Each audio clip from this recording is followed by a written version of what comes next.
ಆರಾಧ್ಯ ದೈವರಾದ ಶ್ರೀ ಗುರು ರೇವಣಸಿದ್ದೇಶ್ವರ, ಶ್ರೀ ಬೀರಲಿಂಗೇಶ್ವರ, ಶ್ರೀ ಮಾಳಿಂಗೇಶ್ವರ, ಶ್ರೀ ಅಡಿವೇಶ್ವರ, ಶ್ರೀ ಅಮೋಘ ಸಿದ್ದೇಶ್ವರ ಅವರನ್ನು ಭಕ್ತಿಪೂರ್ವಕವಾಗಿ ಮನದಾಳದಲ್ಲಿ ನೆನೆಯುತ್ತಾ, ಹಣೆ ಮೇಲ ಭಂಡಾರ ಚಂದ, ಹೆಗಲ ಮೇಲೆ ಕಂಬಳಿ ಅಂದ, ನಮ್ಮ ಡೊಳ್ಳಿನ ಪದ ಚಂದ, ಈ ನಮ್ಮ ಸಂಸ್ಕೃತಿ ಶ್ರೀಗಂಧ.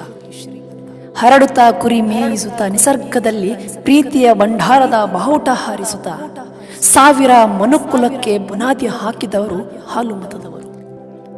ವಿಜಯನಗರ ಸಾಮ್ರಾಜ್ಯ ಕಟ್ಟಿದವರು ಹಾಲು ಮತದ ಹಕ್ಕಬುಕ್ಕರು. ಭರತ ಕಂಡ ಆಡಳಿತಕ್ಕೆ ನಾಂದಿ ಹಾಡಿದವರು ಮೌರ್ಯ ಸಾಮ್ರಾಜ್ಯ. ಮೌರ್ಯ ಸಾಮ್ರಾಜ್ಯ ಸ್ಥಾಪಿಸಿದವರು ಇದೇ ಹಾಲು ಮತದವರು. ಭಾರತ ದೇಶದಲ್ಲಿ ಅತಿ ಹೆಚ್ಚು ಜನಸಂಖ್ಯೆ ಉಳ್ಳ ಮತವೆಂದರೆ ಅದು ಹಾಲು ಮತ. ಭಾರತದ ಸುಮಾರು 10-12% ಹಾಲು ಮತ ಜನಾಂಗವಿದೆ. ರಾಷ್ಟ್ರದ ಬಹುತೇಕ ರಾಜ್ಯಗಳಲ್ಲಿ ವಿವಿಧ ಹೆಸರುಗಳಿಂದ ಕರೆಯುತ್ತಾರೆ.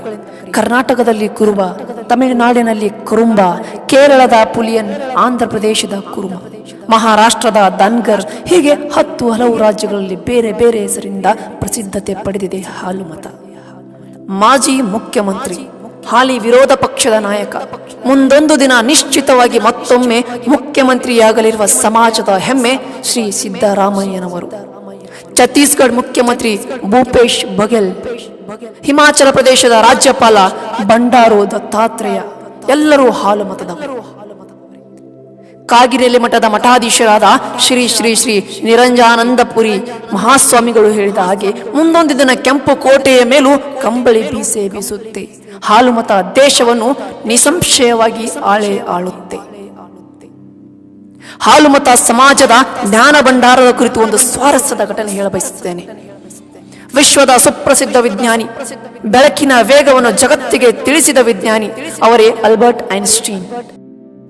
ಒಮ್ಮೆ ಜರ್ಮನಿಯಲ್ಲಿ ತಮ್ಮ ಹೊಲಕ್ಕೆ ಹೋಗುವಾಗ ದಾರಿಯಲ್ಲಿ ಅಲ್ಲಿಯೇ ಕುರಿ ಕಾಯುತ್ತಿದ್ದ ಕುರುಬನೊಬ್ಬ ಹೇಳಿದ, ಸರ್, ನೀವು ಹೊರಗೆ ಯಾಕೆ ಹೊಂಟಿದ್ದೀರಿ? ಮಳೆ ಬರುತ್ತೆ ಅಂದ. ಆಗ ವಿಜ್ಞಾನಿ ಐನ್ಸ್ಟೀನ್, ಮೋಡಗಳೇ ಇಲ್ಲ, ಅದ ಹೆಂಗ ಮಳೆ ಬರುತ್ತಪ್ಪ ಅಂದರು. ಅವರ ಮಾತಿಗೆ ಬೆಲೆ ಕೊಟ್ಟು ಐನ್ಸ್ಟೀನ್ ಅವರು ಮನೆ ಕಡೆಗೆ ತೆರಳಿದರು. ಹೋಗುವಷ್ಟರಲ್ಲಿ ವಿಪರೀತ ಮಳೆ ಬಂತು. ಆಶ್ಚರ್ಯಗೊಂಡ ವಿಜ್ಞಾನಿ ಮತ್ತೆ ಬಂದು ಅದೇ ಕುರುಬನಲ್ಲಿ ಕೇಳಿದ, ಅದು ಹೇಗೆ ಹೇಳಿದಪ್ಪ ನೀ ಮಳೆ ಬರುತ್ತೆ ಅಂತ?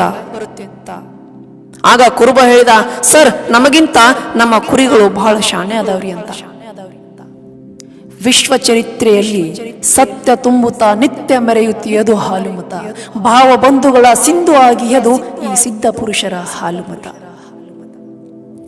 ದಾಸಶ್ರೇಷ್ಠ ಭಕ್ತ ಕವಿ ಕನಕದಾಸರು ಉಡುಪಿಯ ಶ್ರೀ ಕೃಷ್ಣನನ್ನೇ ತನ್ನೆಡೆಗೆ ತಿರುವಂತೆ ಮಾಡಿದ್ದು ಕನಕದಾಸರ ಭಕ್ತಿಯ ಪರಾಕಾಷ್ಠೆ. ಆ ಪಾಪಿ ಬ್ರಿಟಿಷರ ವಿರುದ್ಧ 1857ರಲ್ಲಿ ಮೊದಲ ಸ್ವತಂತ್ರ ಸಂಗ್ರಾಮಕ್ಕೂ ಮೊದಲು ಯಾರಾದರೂ ಒಬ್ಬ ವ್ಯಕ್ತಿ ದೇಶದೊಳಗಡೆ ಸಿಂಹ ಸ್ವಪ್ನವಾಗಿ ಬ್ರಿಟಿಷರ ವಿರುದ್ಧ ಘರ್ಜನೆ ಮಾಡಿರೋದು ಅಂದ್ರೆ ಅದು ಸಂಗೊಳ್ಳಿ ರಾಯಣ್ಣ ಮಾತ್ರ.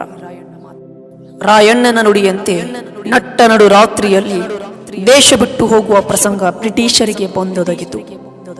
ಅಚ್ಚರಿ ಏನೆಂದರೆ, ರಾಯಣ್ಣನ ಹುಟ್ಟಿದ ದಿನವಾದ ಆಗಸ್ಟ್ 15ರಂದೇ ಭಾರತಕ್ಕೆ ಸ್ವಾತಂತ್ರ್ಯ ಸಿಕ್ಕಿತು. ಗಲ್ಲಿಗೇರಿದ ದಿನವಾದ ಜನವರಿ 26ರಂದೇ ಭಾರತ ರಾಜ್ಯ ಗಣರಾಜ್ಯವಾಯಿತು. ದೇಶ ಪ್ರೇಮ, ಸ್ವಾಮಿನಿಷ್ಠೆ, ತ್ಯಾಗ ಬಲಿದಾನಗಳ ಪ್ರತೀಕ ರಾಯಣ್ಣ. ಇದು ನಿಮ್ಮ ಅಮೋಘ ಸಿದ್ಧ ಬಾಲಾಳ್. ಧನ್ಯವಾದಗಳು.